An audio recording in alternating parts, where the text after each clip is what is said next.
Virginie Calmels, bonjour. Bonjour. Vous êtes première adjointe au maire de Bordeaux, responsable du pôle société civile de François Fillon. Hier, le Canard enchaîné a fait de nouvelles révélations, cette fois sur les indemnités chômage touchées par Pénélope Fillon.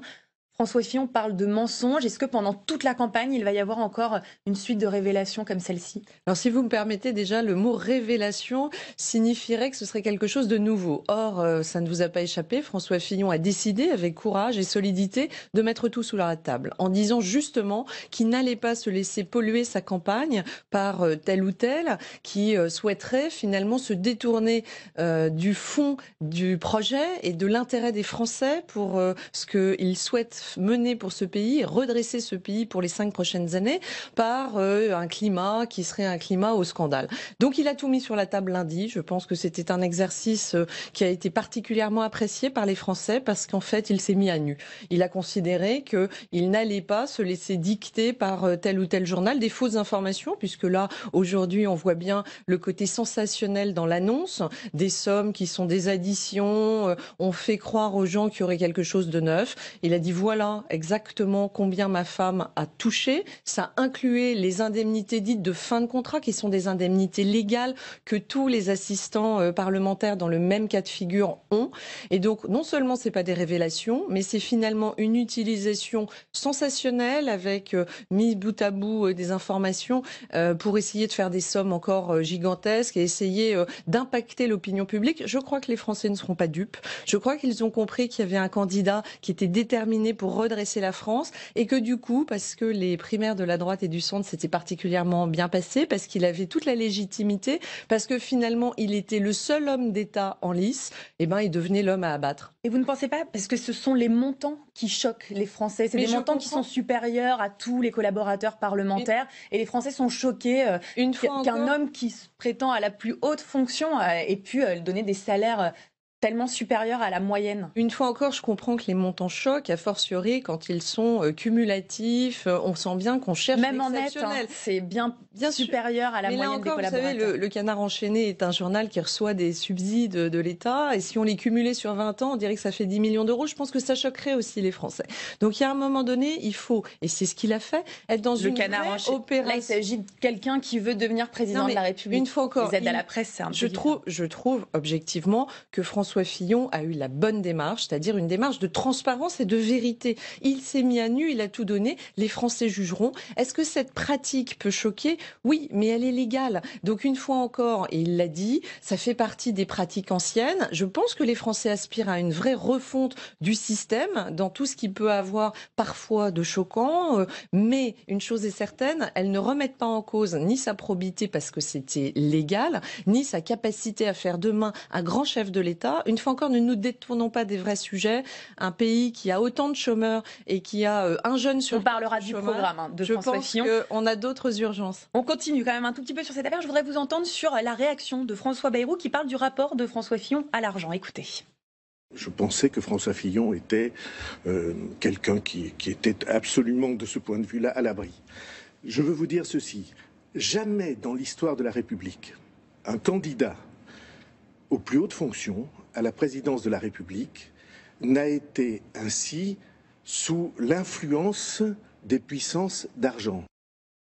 Sous l'influence des puissances de l'argent, c'est ce que dit François Bayrou. Il parlait d'Emmanuel Macron, là ?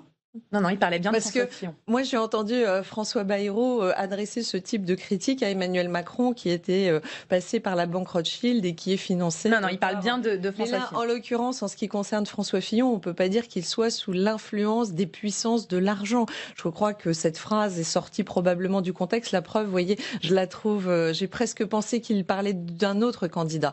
Là encore, je ne peux pas commenter les propos de François Bayrou. Ils lui appartiennent. Moi, ce qui me semble important, c'est de savoir si on a quelqu'un qui a la stature de chef de l'État, si in fine il serait un bon président pour notre pays ou pas. Je crois que c'est ça le cœur de l'affaire et qu'une fois encore, ne soyons pas dupes, il est devenu l'homme à abattre.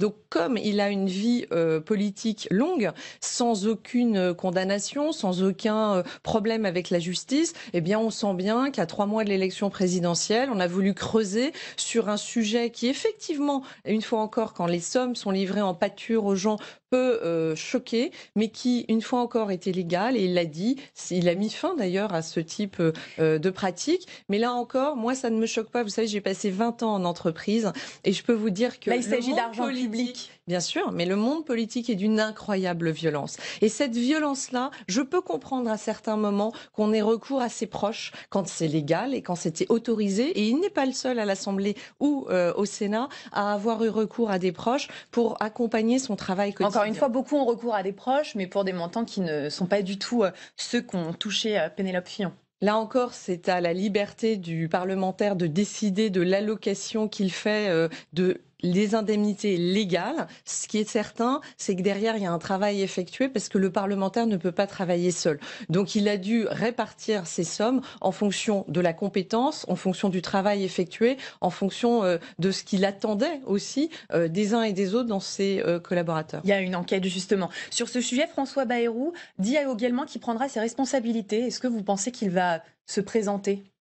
Je n'en sais rien. Voilà, je ne vais pas faire des plans sur la comète. Je n'ai pas échangé avec lui sur ce sujet. Je n'en sais rien.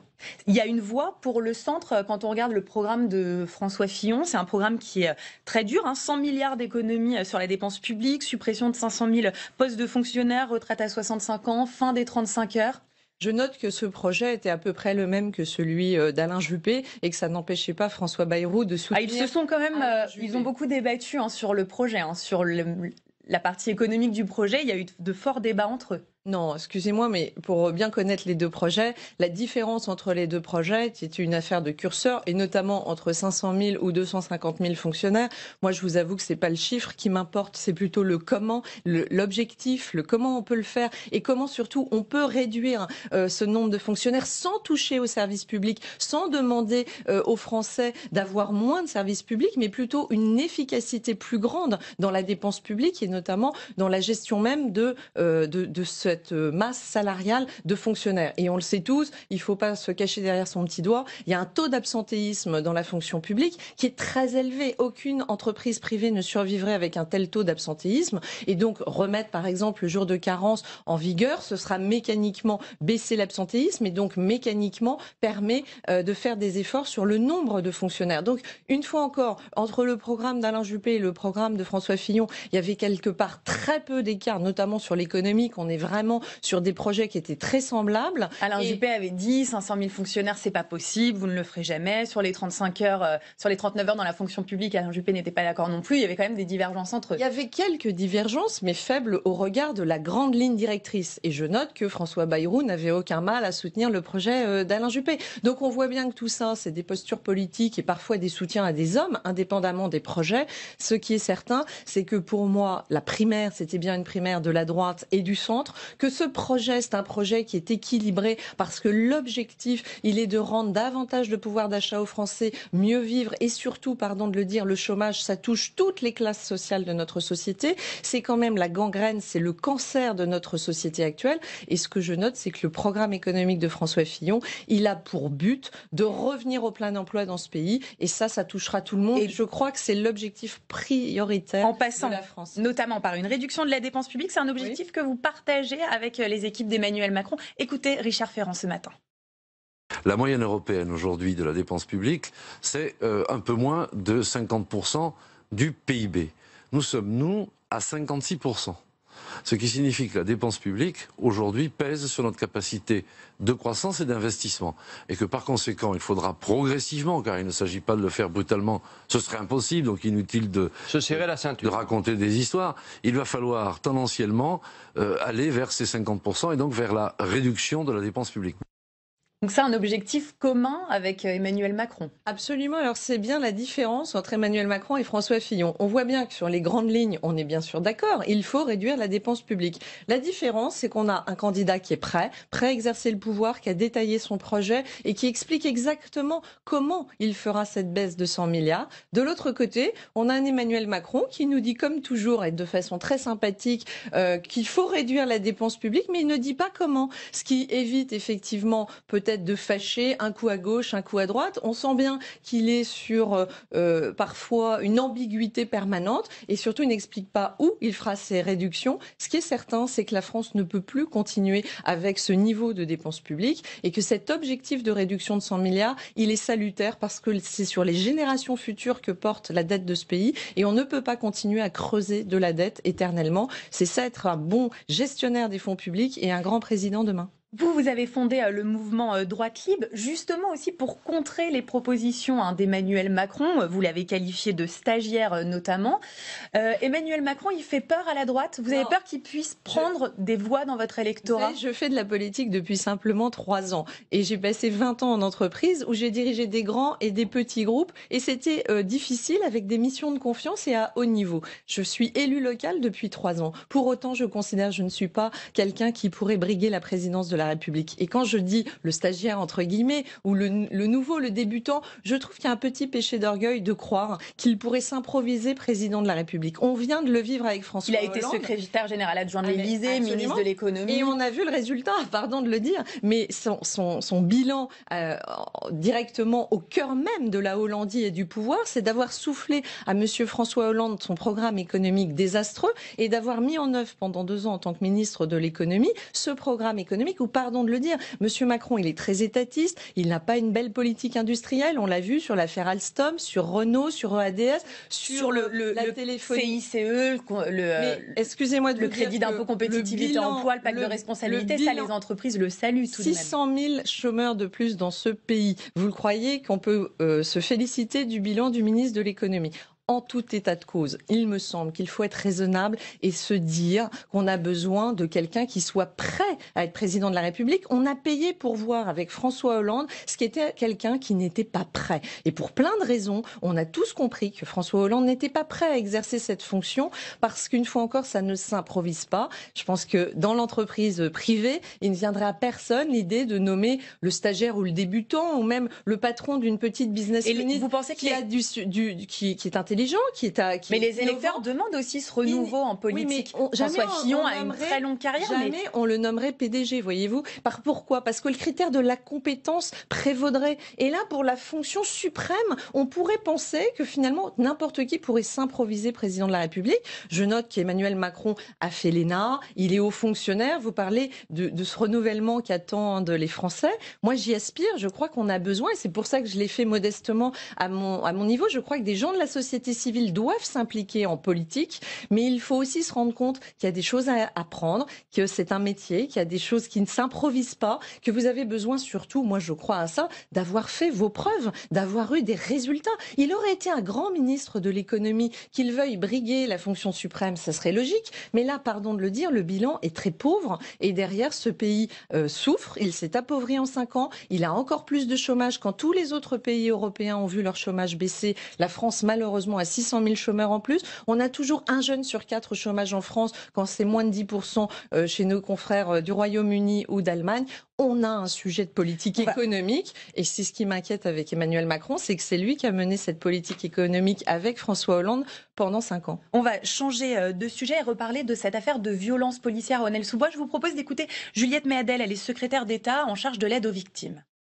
Ce sont des policiers évidemment pris, encore une fois si les faits sont avérés, dans une démarche qui est une forme de violence. Et je veux dire aussi ici qu'ils ne représentent pas la majorité des policiers, parce que ce qu'il faut voir, c'est que dans les quartiers difficiles, il y a aussi des policiers qui font du bon travail. Justement, après cette affaire, comment relier, reconnecter le lien entre les policiers et la population quand ce genre d'affaire arrive ? Vous savez, je crois que la population, elle se rend parfaitement compte du travail, de la difficulté des forces de l'ordre et du problème réel qui se pose aujourd'hui en France. Et c'est une fois encore pour ça que je crois qu'on veut pas des amateurs.